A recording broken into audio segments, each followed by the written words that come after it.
Well, good morning. I'm Michael Woytek. I'm the Executive Director for the Ohio Academy of Science.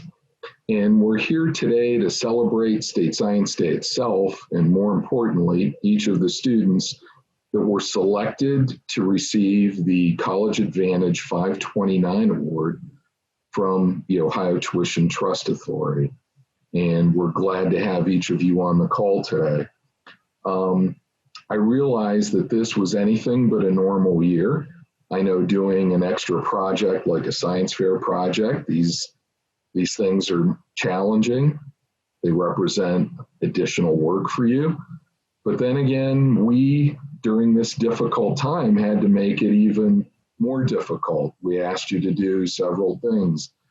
Since we couldn't gather together in person and have in-person events at District Science Day and State Science Day, we asked you to develop your videos, answers to additional questions, and also the final report.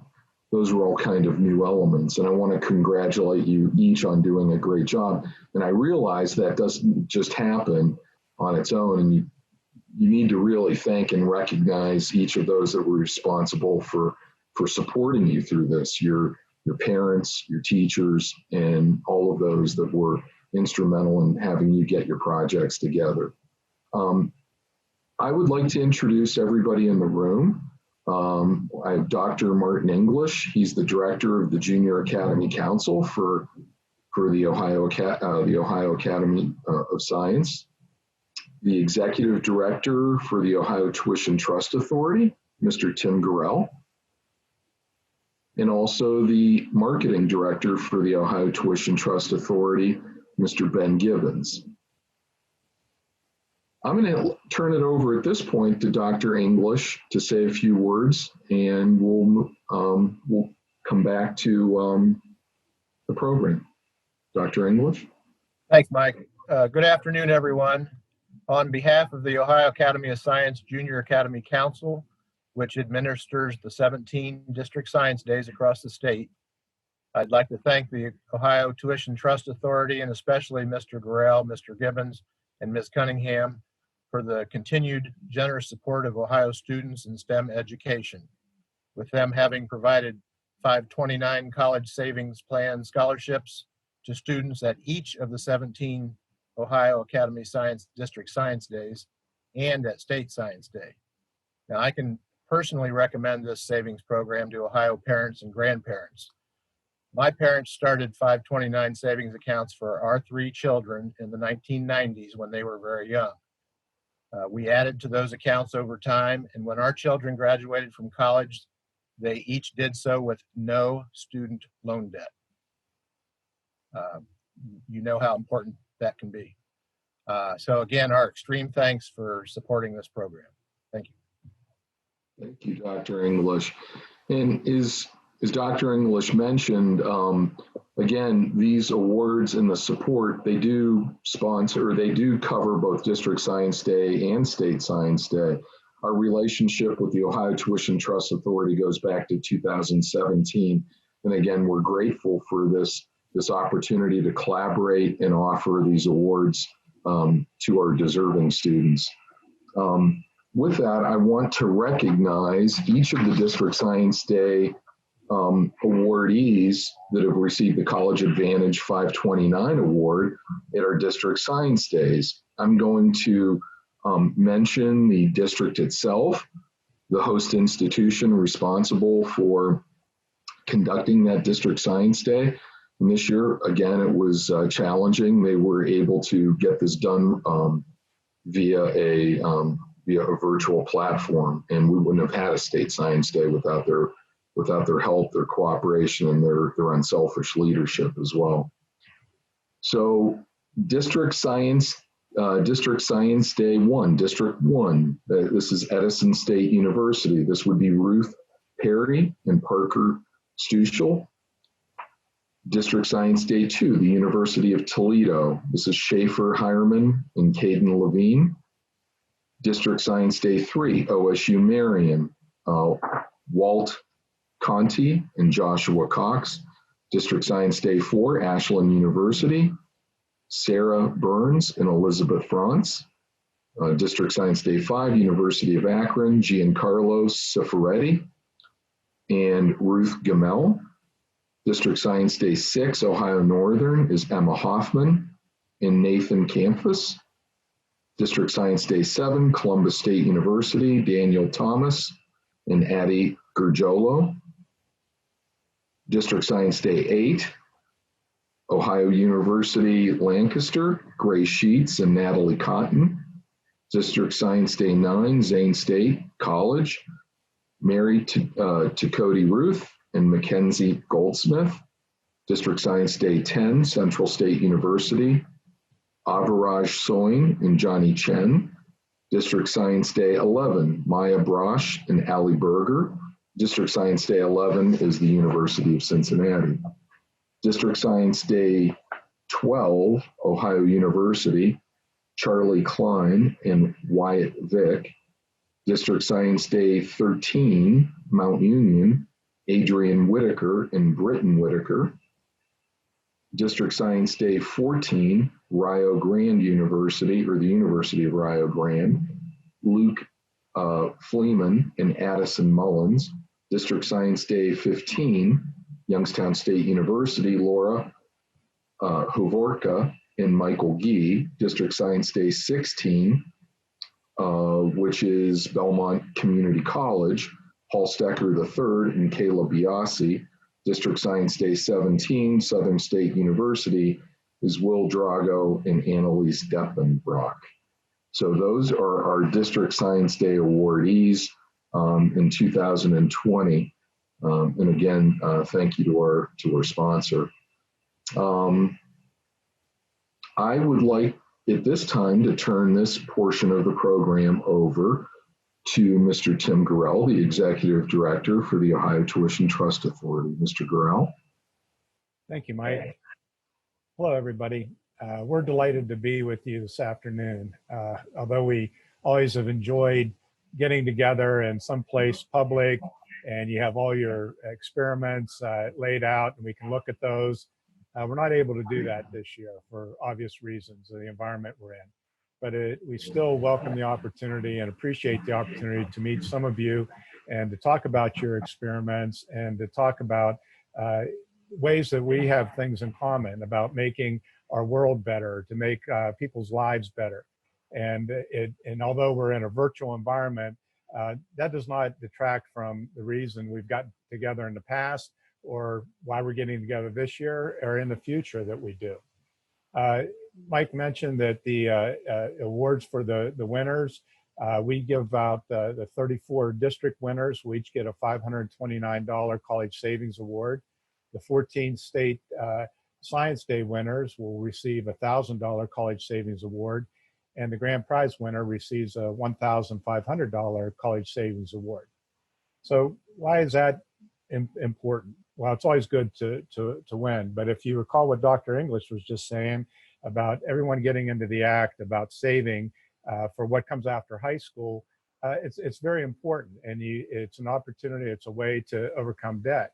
So if you're winning an award and you're new to college, Ohio's 529 college savings, then this is good seed money. If you already have an account, this is a great bump to the savings that you've already had. I think we can assume, especially with this group here, that you're going to do something after high school, and that may be as far as education, training, and it may be clear to you right now. Some of you may know exactly what you're going to do.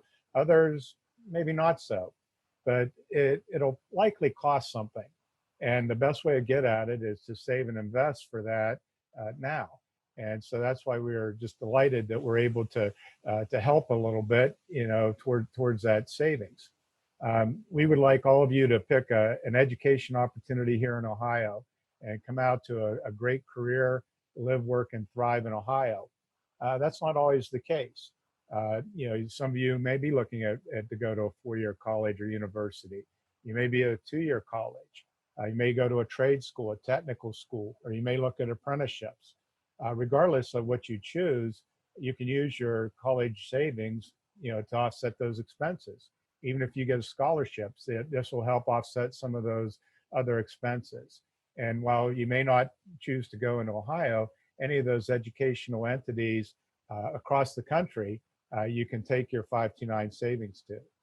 And anyone who contributes to a 529 savings, a Ohio resident that contributes, they can take up to $4,000 off their Ohio taxable income. So if grandparents are looking to get involved, they can do that. It's per person that contributes to a particular beneficiary. So for as little $25, you can start your savings plan. And to learn more about our plan and the opportunities that we offer, I invite you to use your search engine to look for Ohio 529 or go to collegeadvantage.com. So enough about that. We're happy to be here with you today, and we're looking forward to meeting some of you, more so, and to recognize your achievement. So what do you say, Mike? Let's meet some more winners, huh? Sounds good. We will, at this time, let's go through, and this is in alphabetical order, so it's not in any, there's no priority or anything like that to it, but Lainey Anderson, a 6th grade student from East Richland Christian School, that's in St. Clairsville. Is Lainey on the call? I don't happen to see her tab, and I know she had confirmed earlier, but I don't want to. Okay, well, we do want to recognize Lainey again for receiving a $1,000 College Advantage Award. And congratulations, Lainey. Allison Beagle is a 5th grade student. She is from East Liverpool, Ohio, and is homeschooled. And Allison received a $1,000 College Advantage Award. We'll come back, and what we're going to do is, once we get to reading all of the students and their awards, we're going to have a Q&A. And we're going to learn more about your particular project. Charlotte Buchholz, a 6th grade student from Terrace Park Elementary School in Cincinnati, a $1,000 College Advantage Award. Noah Sensi, 5th grade student from Russellville Elementary School in Russellville, a $1,000 award from College Advantage. Emma Dando, a 6th grade student from St. Raphael School in Bay Village, a $1,000 award. William Ernst, Gunnar Ernst, a 5th grade student from St. Michael's School in Ripley, a $1,000 award from College Advantage. Addie Gergiolo, 6th grade student from Heritage Middle School in Westerville. Addie received a $1,000 College Advantage Award. Sahana Kata, 6th grade student, Big Walnut Intermediate in Galena. Again, a $1,000 award. Kiri Morgan, 6th grade student from St. Mary Central in Martins Ferry, received a $1,000 award. Mary Rohde, a 6th grade student from Bishop Museo Elementary in Steubenville, a $1,000 award. Brianna Stevens-Woolery, 6th grade student from Warsaw Elementary, a $1,000 award. Alfonso Tortora Colon, a 5th grade student from New Albany Intermediate in New Albany, a $1,000 award. And our grand award went to Caitlin Wood, a 6th grade student from St. Raphael School in Bay Village, a $1,500 award from College Advantage. Congratulations. I've been told this is applause, the jazz hands thing, on a Facebook, or I should say on a Zoom call. Congratulations to each of you. That is great work. So I think I'm going to go back at the top of the list. Let's start with Allison Beagle. I believe Allison is on the call. If you would like to unmute yourself, Allison. There you are, okay. And Allison, the title of her project is What Substance Makes Ice Melt Faster? We've got a couple of similar projects like that. Lainey Anderson had one as well. Allison, why don't you tell us kind of about the source of your inspiration and why your research is important? Well, I'm always trying to figure out why they put salt on the gravel to melt the ice. And I think it kind of makes it slippier slippier. But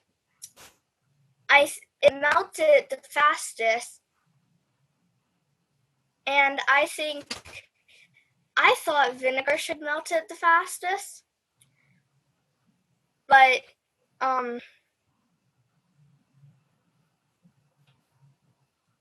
yeah, What did you find out worked the best? salt. Yeah, okay. Did you practice in your driveway? I'm sure your parents were happy to let you go out there and get the ice off the driveway, right? Yeah. There you go. Excellent. I hope you learned enough about the scientific method that you'll really consider doing this again. And remember, these are your projects. This is your focus area. Okay. Okay. Charlotte Buchholz, is your hydro flask up to the task?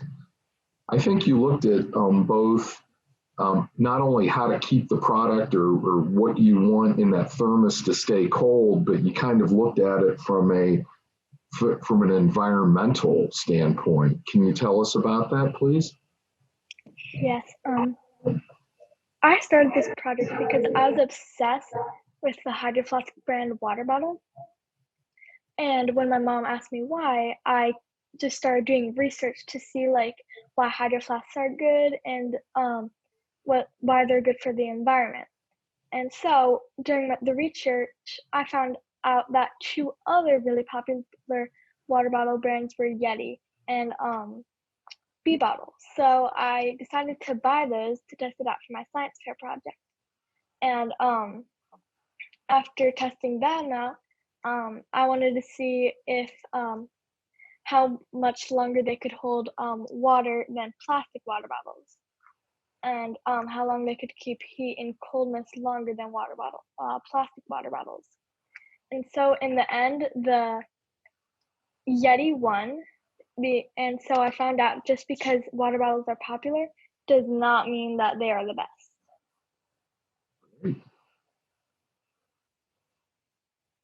I was going to say that sounds like a really good project. Sounds like you also found a way to keep things cold at school this coming year then.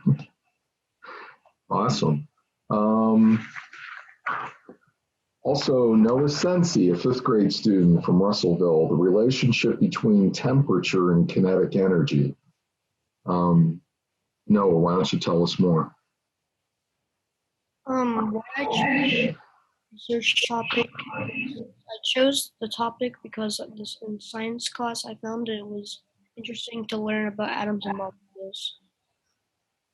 I thought it would be interesting also to learn how the movement of atoms and molecules is related to temperature. Also, I thought that researching kinetic energy would be challenging for me since it is taught at a higher grade level. What were the biggest things you learned?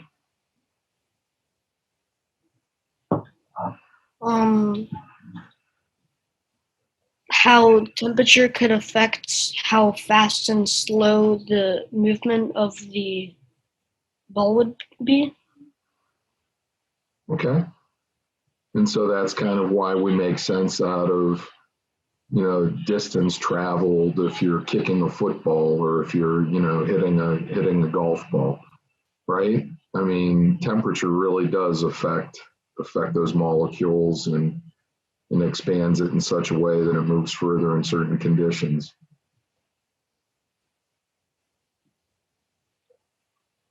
Okay, let's go to Emma Dando from St. Raphael.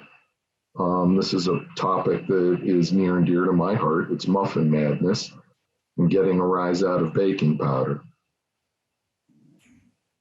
So for my project, see if the amount of baking powder at the height and density of the muffin, and I wanted to figure out what could make the best muffin than buying store-bought ones. So I found out that baking powder would work as a yeast, but yeast takes a while to use because you have to let it sit there and rise. But when you use baking powder, it makes a chemical reaction and it creates carbon dioxide, which creates air pockets, which made the muffins rise while baking them. And it sounds like you had to measure a lot of things because baking is science. I'm seeing even in your abstract, you talked about, being very precise in setting up your control groups. Tell us about that real quick.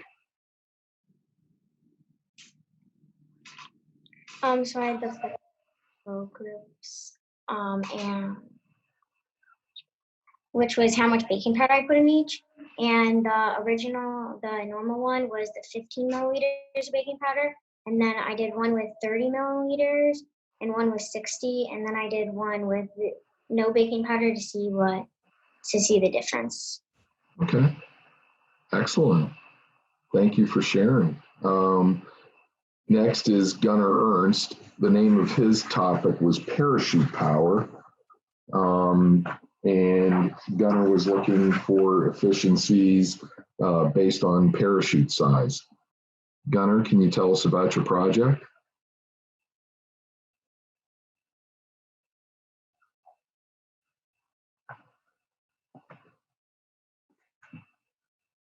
Let me ask that. Sorry, I wouldn't unmute. That's okay. What was the question again? Sorry. The question was if you could tell us, your project was about parachutes and you were looking at the efficiencies and which size chute would work best in certain conditions. And you also used a couple of different elements in constructing your parachutes. Tell us more about your project.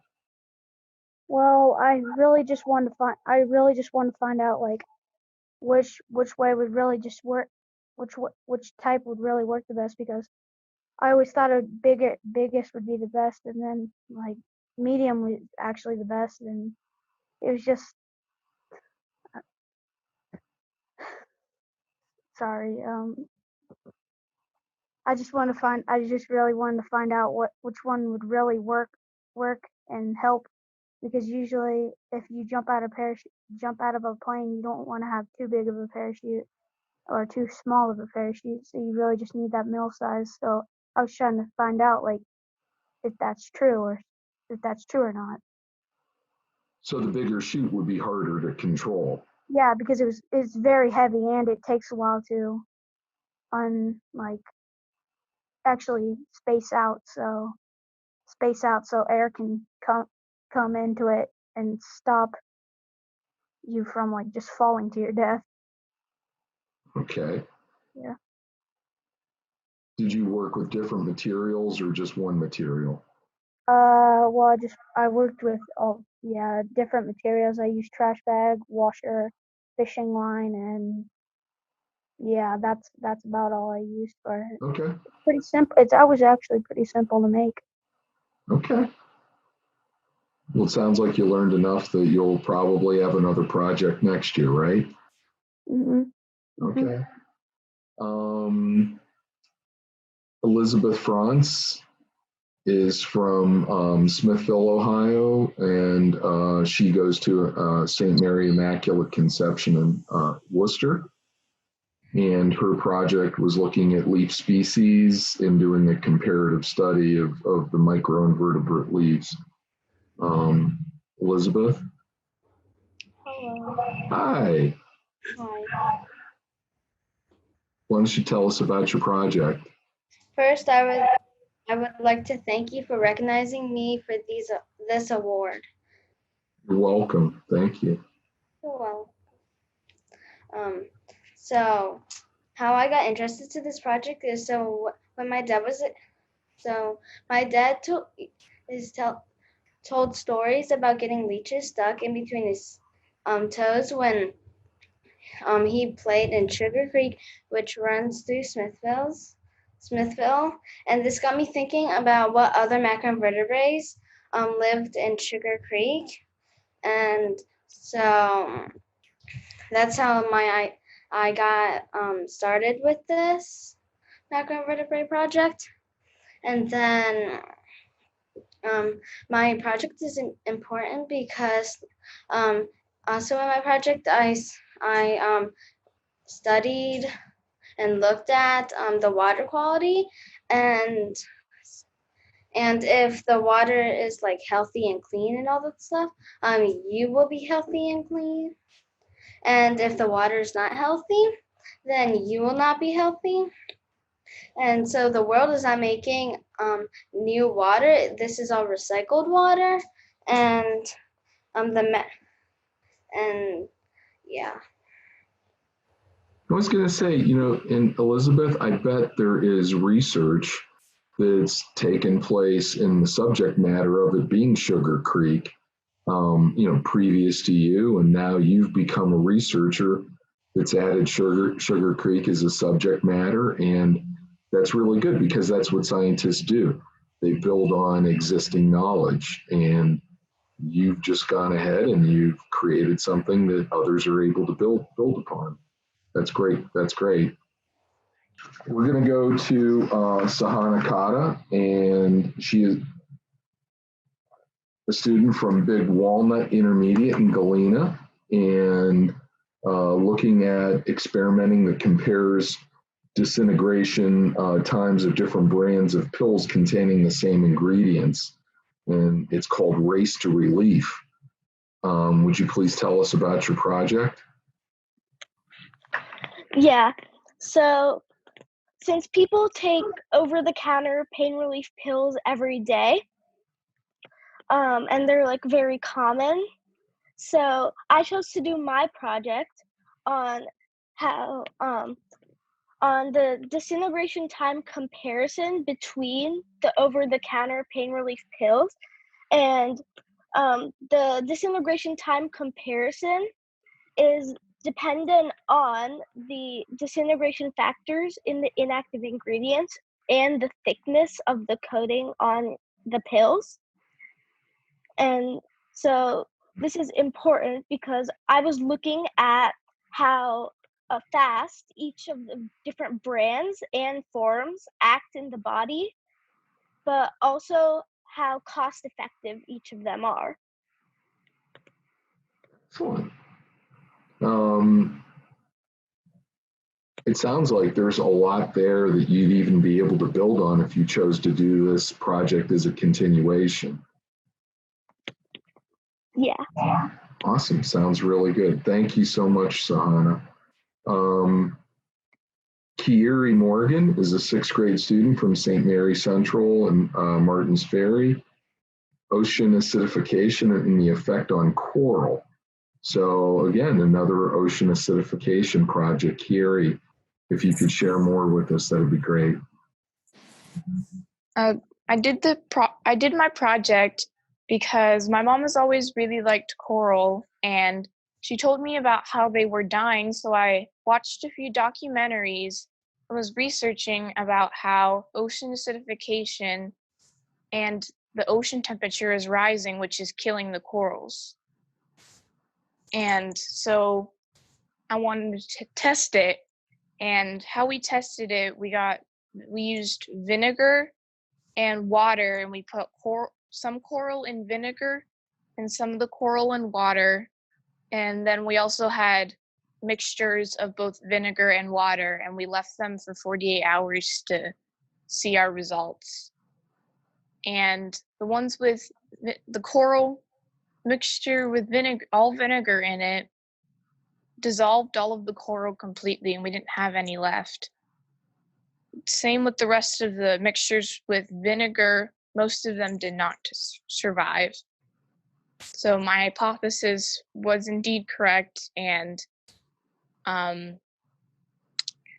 coral is being damaged in the ocean, maybe faster than we think. Did you find a pH balance that was kind of a tipping point, or something that? All of the mixtures were acidic except for the one with all water in it. Sure. Okay. Well, excellent. Thank you for sharing with us. Mary Rohde is a 6th grade student from Bishop Museo. And what is the skin sensation to stronger familiar flavors and scents? And Mary, why don't you tell us about your work and why it was important?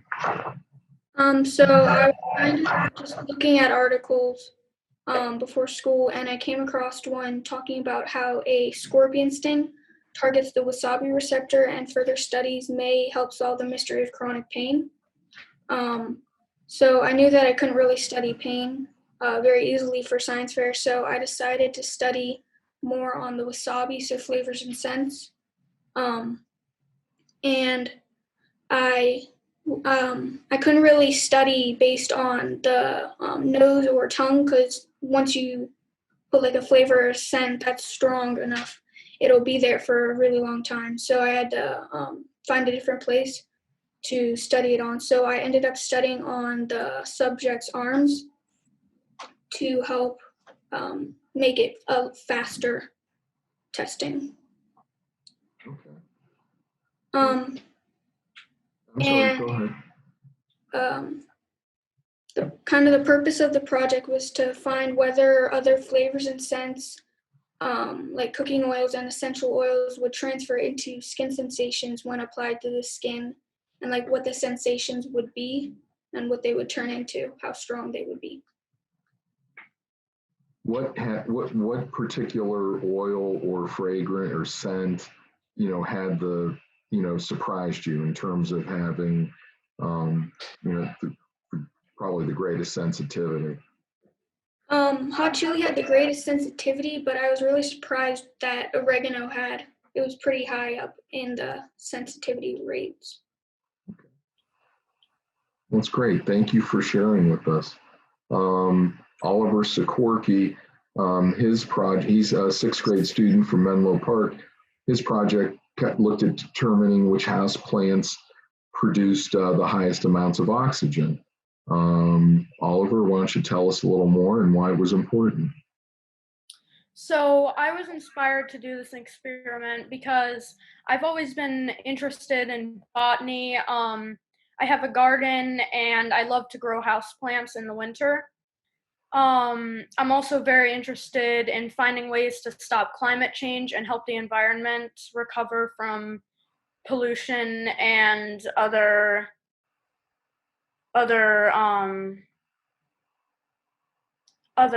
infectants to the environment.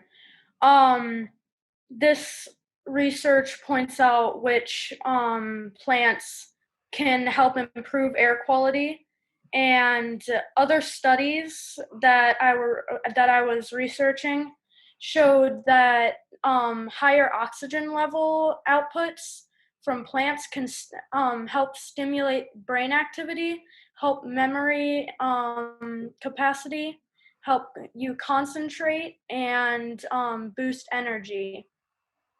This data could very well help people improve their home oxygen levels, and this actually worked out really well with the coronavirus outbreak because people are spending much more time in their homes, and having a higher level of oxygen could be very impactful. Okay. Hey, I need all the help I can get, but I also need to be able to grow it because I don't have the greenest thumb in the world. So which house plant would you recommend that I get that is both, easy to grow or relatively easy to grow and something that'll increase the oxygen content in my home? I actually recommend aloe vera because this was found to have the highest oxygen output and is relatively easy to grow. Awesome. Well, thank you for the tip. I really appreciate that. Thanks, Oliver. Welcome.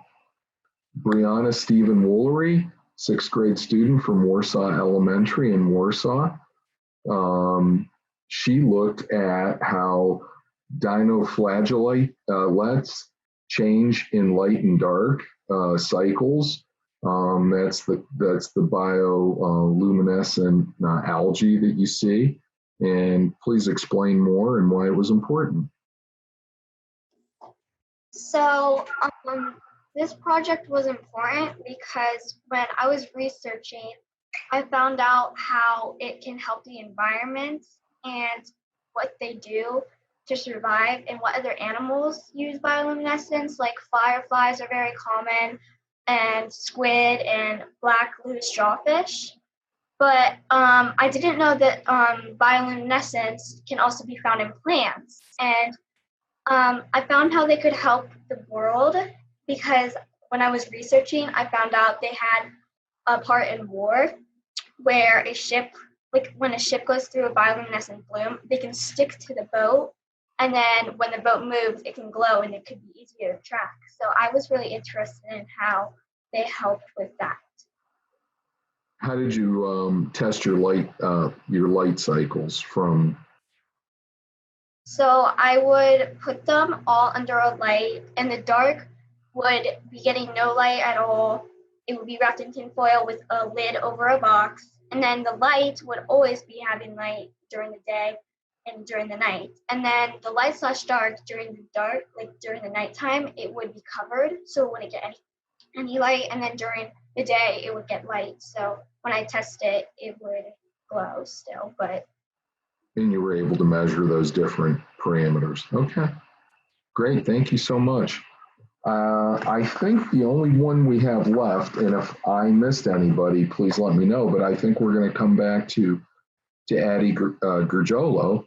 Addie, have you gotten squared around with that? If you want to unmute yourself and tell us, it was as I recall, was the ocean, I'm trying to find the project here. I know it was ocean acidification. Is it real? Tell us. There you go. Great. Okay. Okay. So the reason I chose to do this project was because I knew that climate change was like a big topic. And, I looked into different types of climate change, and the one that interested me most was ocean acidification. So I decided to go with that.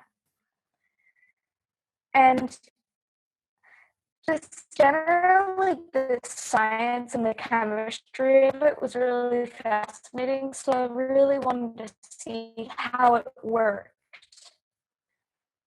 So the way I tested it was I mixed vinegar and baking soda to make carbon dioxide. And I used an acid indicator, which basically tells you whether or not there's acid in a liquid. And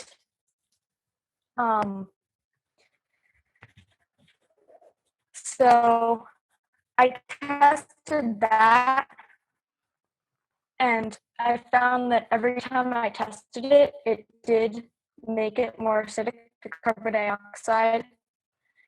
So basically, every time that we use a fossil fuel, we're emitting carbon dioxide, and this gets put into the oceans. And so this affects a lot of marine life, and it affects the coral because, they use carbonate ions to create their, just generally the coral. So this makes them die off. It also affects the shell marine organisms because they use those same carbonate ions to build their shells.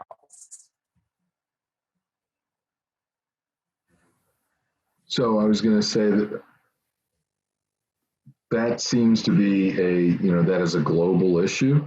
That's something that we're continually needing to examine, our carbon footprint and how it affects our planet. Thank you so much, Addie.